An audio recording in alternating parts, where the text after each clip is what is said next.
তো সবাই চেনে, গোটা দুনিয়া টাকার পিছনে দৌড়োয়। আর এই লুজারটার কাছে সেই সময় কোনো টাকা ছিল না, তাই আমি ওকে বিয়ে করতে চাইনি। এতে ভুলটা কোথায়?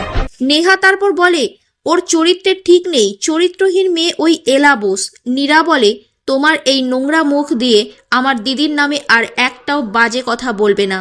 আমার দিদি তোমার সর্বনাশ করেনি, সর্বনাশ তুমি ওর করেছো, ওর সংসার ভেঙেছো তুমি। দীপ্ত বলে, নেহা তোমার মধ্যে নীতিবোধ, আদর্শ, সততা এসব কিছুই নেই। তুমি গোড়াকে ঠকাচ্ছিলে, তুমি ওর সাথে ফ্রড করেছিলে। গোড়া বলে, তুমি কি ভেবেছিলে আমি কিছু জানবো না? কিন্তু তোমার খেলাটা আমি অনেক আগেই ধরে ফেলেছিলাম, সেটা এখন সবাইকে জানাবো। আজ সত্যিটা সবাই শুনবে, আমাদের জামাই ঋদ্ধির মুখ থেকে।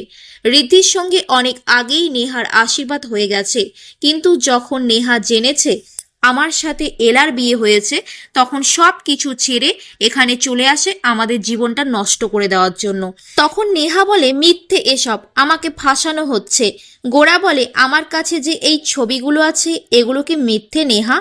এ কি, আমার আর ঋদ্ধির এনগেজমেন্টের ছবিগুলো গোরা পেল কি করে?